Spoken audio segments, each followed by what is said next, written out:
Are you one of those people who's trying to time the market? Are you waiting for the interest rates to drop or waiting for the housing market to crash? And now you're asking yourself the question, should I buy now or should I wait? It's a very common question I've been receiving in 2024. So with the uncertainty that's going on with the real estate market, the volatility that we have with the interest rates of it fluctuating up and down, which the prices are still going up as well, being at the $1.1 million range as an average market price in the Greater Toronto area. That's still significantly high today. You as a potential buyer, you're sitting down asking, is it the right time for me to buy right now or should I be waiting? So I want to be upfront with you right now as well. So, because if you ask me, is it the right time for you to buy today or not, or wait? My answer will probably be no. But there's a reason behind this because it's the first time you're encountering me here today. You don't know me as well because buying a home is a very personal decision, something that you have to sit down with your family and talk about it, something that you have to have really thought about meticulously to make sure it makes sense for you. Now, there's some buyers out there who, yes, you want to come into the market today, but your credit is not good, your income is not good, you don't have sustainable relationships around you, and you don't have a stable income, you don't have a longevity goal in terms of your career and how it's going. So the fluctuation that we have in the real estate market would completely affect you. So if you are in this position, absolutely do not get into the market right now. It's an absolute no for you to come into the market. There's no point of waiting. What you need to be doing is building your credit, building your income, create that sustainability around you, create the right relationships around yourself, and be in a position to now make that personal decision to purchase a home. So in some instances, it actually might make sense. And I want to give you an example over here because I have a client, his name is Ryan. Ryan had his wife and they have 2 kids and they were living in a condo townhouse. And the kids were getting a little bit bigger and they wanted to run around. They didn't have a backyard. They didn't have enough space. One of the kids they're sharing one of the rooms where they were in a double decker. So they had to move out of this place because they wanted the kids to have the free range of running around and having a backyard and having the extra room for them to have a good experience of living. Now, this is in 2022 at the peak of the interest rates as well. So the interest rates were at around 5 to 6%. So when they reached out to me and they said, okay, we want to find a detached house because they saw the opportunity in terms of the pricing. So it was on me to show them a bunch of options. My mortgage broker, my partner, we showed them a bunch of options that were there, and we were very clear in terms of how much they were going to be incurring in terms of the monthly payments. Now, for Ryan and his family, they were in a very stable position. They had really good income. The property had appreciated significantly, even though the prices had dropped slightly because of the interest rates. It still had appreciated very well, and they had enough equity to transfer into the next property.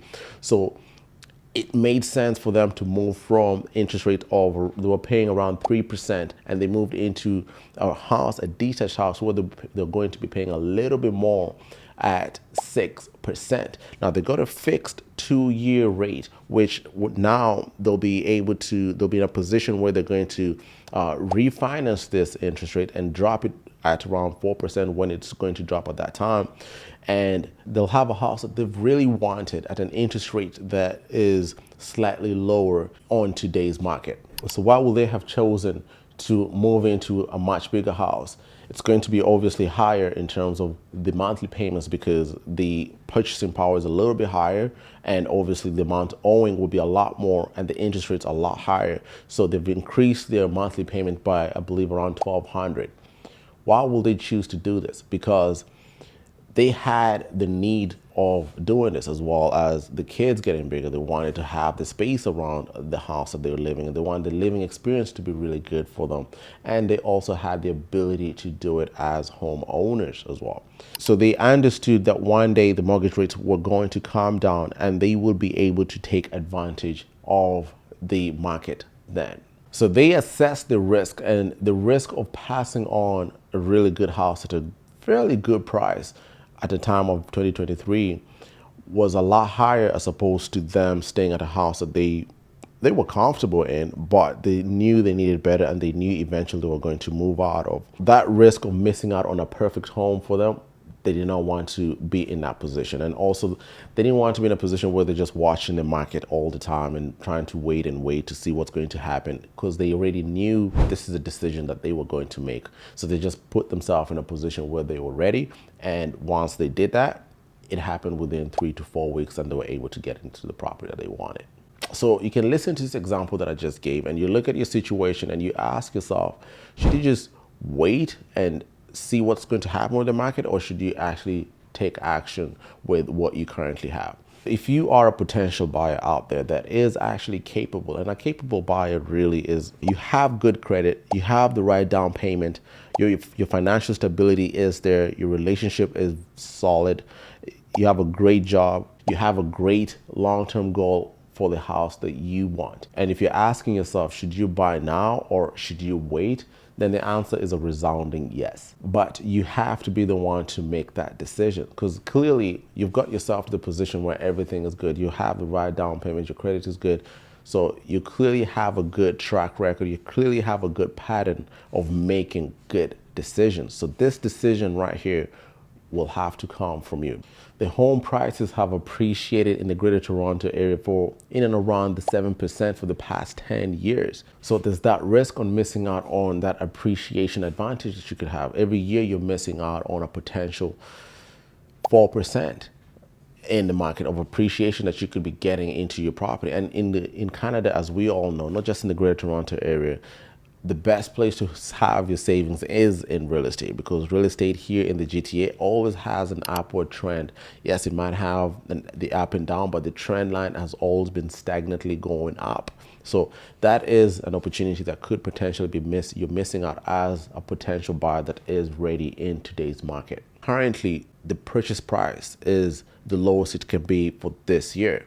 Once this interest rates start dropping slightly, let's say it goes down to the 4.5 or even below that 5%, you will see an influx of buyers coming into the market. And when this happens, because we are at a shortage of inventory, a lack of supply with a high demand typically will increase the price. So if you are ready, you just want to make sure you're putting yourself in a position where you don't miss out on the opportunity, because this opportunity does not knock in front of your door every time. There's no perfect scenario really. So it's not always going to look very dandy. If you are coming into the market today and you're saying that you want to buy a property and sell it within the next 2 to 3 years, then I'll tell you absolutely this is not the market for you today. You definitely don't want to do it, because if you have that long-term plan with yourself, you're thinking within the next 5, 6, or if you want to just purchase and put a tenant in there, because the tenant rates have also gone up as well, that is also a benefit that you can find in this market, because the interest rates will go down and you have somebody paying your property for you. And once that happens, now you're taking advantage of the appreciation as well. So those are some of the options that you can potentially really look at if it's just for you and your family, and you're seeing a house that really suits your needs as a potential seller and buyer, because you're trying to upscale or you're maybe trying to downsize, whatever the options are. This market will give you the advantage, particularly if you are ready, particularly if you have the right equity and you just put yourself in a position to look at the numbers and be honest with yourself and see if those numbers are something that you can do. And if there's something that you can do, see what actions you can take.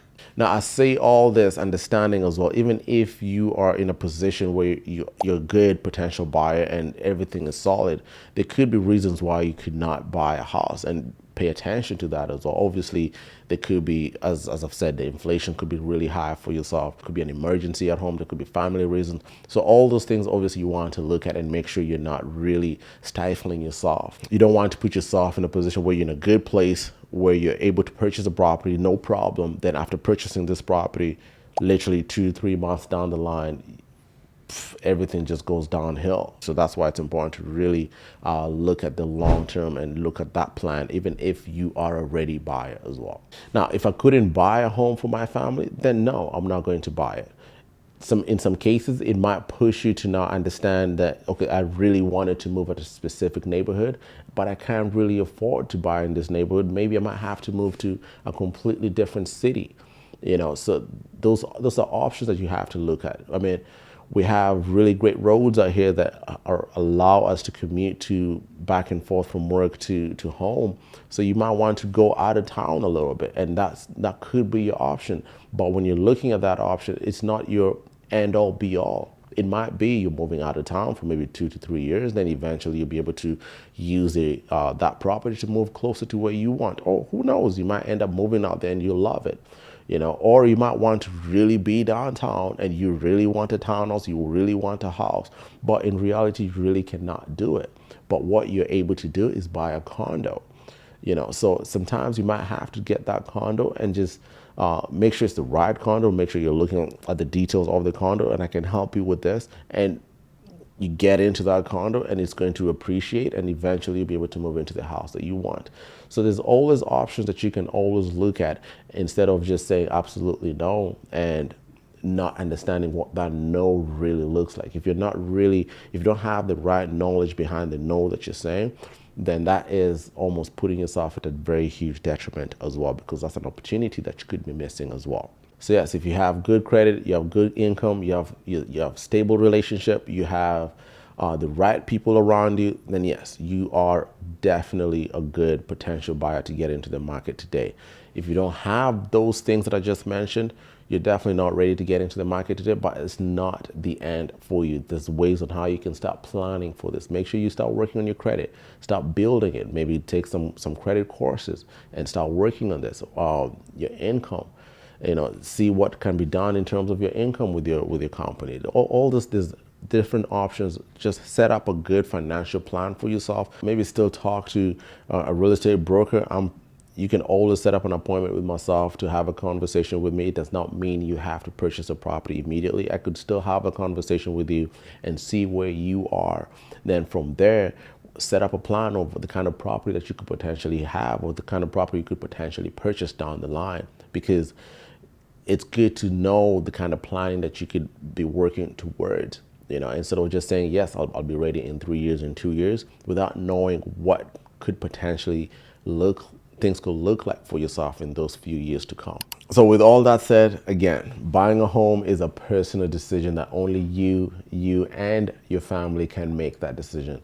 Asking somebody else if you should be buying a home or not, you're only going to mislead yourself. The answer only lies with yourself and looking at what you have and really being honest with yourself and looking at all the numbers, looking at the possibility of what you can actually do, and then take it from there. Don't look at other people. That person has bought, this person has bought, my sister has bought, my brother has bought, my friend has bought. So you feel the peer pressure to buy one for yourself and take advantage of it. No. Look at yourself, look at your situation, and make sure it's good, because that's a completely personal decision, and you do not want to come into this market if you're not ready and if you're not equipped to get into it. Until next time, guys, watch all my other videos, and I'm guiding you through all these things that I'm talking about with real estate. Have a good one, guys. Bye.